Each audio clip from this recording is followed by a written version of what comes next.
তালিকাটায় নাম ছিল, কি বলবেন?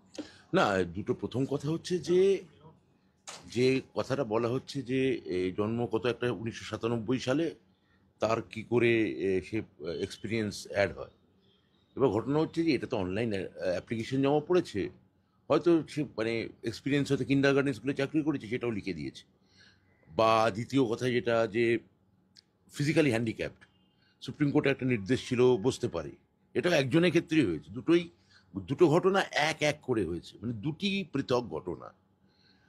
এবং তাদের জন্যে তো এসএসসি বলেই দিয়েছে যে তারা ভেরিফিকেশন করবে, সেই জন্য ডাকা হয়েছে। যদি দেখা যায় যে এক্সপিরিয়েন্সের যে ক্যাটেগরি আছে ম্যাচ করছে না, বাদ যাবে। আর ফিজিক্যালি হ্যান্ডিক্যাপড সেটা লয়ারের সঙ্গে আমরা কথা বলেছি, অ্যাকচুয়ালি ফিজিক্যাল হ্যান্ডিক্যাপড বসতে পারে কি পারে না সেটা সুপ্রিম কোর্টের রায় খতিয়ে দেখা হচ্ছে। সেই মোতাবেক এসএসসির আইনজীবীরা জানাবেন, সেই মোতাবেক সিদ্ধান্ত হবে। না, ফিজিক্যালি হ্যান্ডিক্যাপ সুপ্রিম কোর্টের একটা রায় অনুযায়ী এরকমটা বলা ছিল, তো সেটা আমরা লয়ার ভেরিফিকেশন আমরা করাচ্ছি যে ফিজিক্যালি হ্যান্ডিক্যাপটাও বসতে পারে কিনা। মানে অযোগ্য হওয়া সত্ত্বেও। হ্যাঁ, কিন্তু আজকে আজকে আবার মামলা দায়ের হচ্ছে অমৃতা না মামলা নিয়ে আমি কি বলবো, মামলা তো হতেই পারে। একাধিক অভিযোগ হচ্ছে যে এসএসসি দাগি প্রার্থীদের নাম এই তালিকায় আছে। একদমই নেই, একেবারেই নেই। এটা কোনো কোনো কোনো এসএসসির সঙ্গে কথা হয়েছে, এখন অবধি এসএসসির জ্ঞান মোতাবেক কোনো দাগি প্রার্থীর নাম তালিকায় ওঠেনি। মামলার মতো হোক না, সে কি আছে, কি করা যাবে। আর স্বাস্থ্য দপ্তরের আমাদেরও এসএসসির যারা লয়ার আছেন তারা তো অ্যাপিয়ার করবেনই, তারা কোর্টে তারা উত্তর দেবেন। এসএসসির মানে এসএসসি যা বলেছে তাতে নেই। আরেকটা হচ্ছে যে এমন অভিযোগ উঠছে যে স্বাস্থ্য দপ্তরের কর্মরত ব্যক্তিরা তারা অভিজ্ঞতার জন্য নম্বর পেয়েছে। আমি তো বললাম যে এটা তো ভেরিফিকেশনের জন্য তাদের ডাকা হয়েছে, যদি এরকম কেউ করে থাকে তাতে বাদ যাবে, তারা এসএসসি বাদ দেবে, এটা তো ভেরিফাই করার জন্যে। এই যে আজকে দুটো পৃথক নতুন চাকরি প্রার্থী যারা তারা আজকে রাস্তায় আন্দোলন এ আমি বলতে করছে, 70 পেও তারা ডাক পায়নি। আমি বলতে পারবো না নতুন কারা আন্দোলন করছে, কিন্তু এই আন্দোলনের যারা প্রধান মুখপাত্র বা পুরোধা, মানে ধরা যাক কৃষ্ণেন্দু, শ্রেয়সী বা ধরা যাক সুমন, এরা যতক্ষণ না আমায় না জানাচ্ছে আমি এই নিয়ে কোনো মন্তব্য করব না। কিন্তু ধরুন ওরা বাহ্যভট্ট, হ্যাঁ। রাজপথে বসে পড়েছে এবং পুলিশ তাদের আটকেছে, তারা বলছে এবং তারা মার্কশিটও দেখাচ্ছে যে 60 নম্বর পরীক্ষা, এটা একটা নতুন সমস্যা। যে 60-60 পেয়েছে, শিক্ষাগত যোগ্যতায় 10-10 পেয়েছে, তো তারপরেও তাদের দেখুন, এটা নিয়ে এসএসসি নতুনদের ক্ষেত্রে যে কথাটা আপনারা বলছেন, এসএসসির কাছ থেকে আমার কাছে কোনো এই মুহূর্তে তারা কোনো এসএসসির কাছে জমাও দিয়েছে কিনা কোনো ডেপুটেশন, তাও আমি জানি না। তাহলে এটা নিয়ে যতক্ষণ না এসএসসির সঙ্গে আমি কথা বলতে পারছি ততক্ষণ এটা আমি বলতে পারবো না।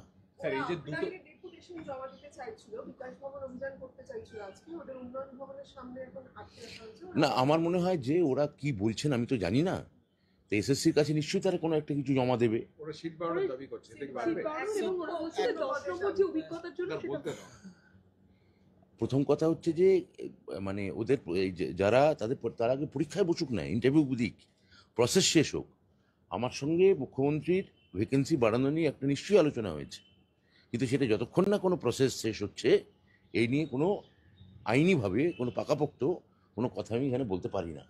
যোগ্য চাকরি যারা চাকরি হারালো আর কি, তাদের জন্যই মূলত কথা হয়েছে যে সেটা সরকার বিবেচনা, মানে মন্ত্রিসভা বিবেচনা করে এই দেখবে। যে দুটো পৃথক ঘটনার কথা আপনি বললেন, এই দুটোর উদাহরণ দিয়ে বিরোধীরা বলছে যে পুরো প্রক্রিয়াতে আবার দুর্নীতির ছোঁয়া লেগে গেল। বিরোধীরা কি বলছে কি যায় আসে, কি যায় আসে, মামলা তো করেছে, মামলা ফলাফল দেখে নিন।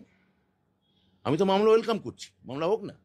আরেকটা অভিযোগ রয়েছে যে অনেকে 1997 সালে 98 সালে জন্ম, বললেন। তারাও এক্ষুনি উত্তর দিলাম যে, এক্ষুনি বললাম যে ভেরিফিকেশন হবে, হয়তো কিন্ডার গার্ডেনে চাকরি করেছে সেটাও হয়তো লিখে দিয়েছে, এক্সপিরিয়েন্স জানি না তো। না, আমরা তো সেই যে সিট বাড়ানোর যে মুখ্যমন্ত্রীর সঙ্গে কথা হচ্ছে, সেটা কাদের জন্য, এটা যদি বলেন বিস্তারিত। এটা এখন বলতে পারবো না, এটা যতক্ষণ পুরো প্রসেস শেষ হবে আমরা পুরো দেখবো যে যোগ্য সত্যিই কেউ বাদ গেলেন কিনা, কতজন এখনো আমরা জানি না। এখন এরপর 9-10-এর রেজাল্ট বেরোবে, যোগ্য এই পুরো প্রসেস শেষ হওয়ার পর যোগ্য যদি কেউ বাদ যান তাদের ক্ষেত্রে আমি তো বারবার বলছি সরকার সহানুভূতিশীল, এবং মুখ্যমন্ত্রীর সঙ্গে আমার ভ্যাকেন্সি বাড়ানোর একটা প্রাথমিক পর্যায়ে কথা হয়েছে, কিন্তু সেটা যতক্ষণ আমরা আইনি পরামর্শ পাচ্ছি ততক্ষণ এটা নিয়ে আমরা কোনো পাকাপোক্ত কথা বলতে পারি না। তবু শেষ প্রশ্ন, এই যে ফিজিক্যাল হ্যান্ডিক্যাপ যিনি ডাক পেয়েছেন হুম। তিনি দাগী, তার নাম দাগী তালিকায় আছে। আবার সুপ্রিম কোর্ট এটাও বলেছে যে কোনো কোনো ফিজিক্যাল হ্যান্ডিক্যাপ থাকলে আদার কনসেশন তাকে দেওয়া যেতে পারে। আপনারা কি এই পুরো ব্যাপারটা খতিয়ে দেখছেন? এই পুরো প্রসেসটাই কি, যারা ফিজিক্যালি হ্যান্ডিক্যাপড তাদের ক্ষেত্রে সুপ্রিম কোর্টের রায় কি, রায়ের সত্যি করে নির্দিষ্ট করে কোনো ডিরেকশন আছে কি না, এবং আমাদের লয়ারদের বক্তব্য কি, ফিজিক্যালি চ্যালেঞ্জড যারা তাদের ক্ষেত্রে এটা দেখে তার ক্ষেত্রে সিদ্ধান্ত নেওয়া হবে। কিন্তু যার ক্ষেত্রে এক্সপিরিয়েন্স বলছেন সেটা যদি এরকম হয়ে থাকে সেটা অবশ্যই সে বাদ যাবে। আরেকটা অ্যাপার্ট ফ্রম দিস, এর বাইরে এটা যে শেখ হাসিনা যে মৃত্যুদণ্ড অর্ডার, নো কমেন্ট।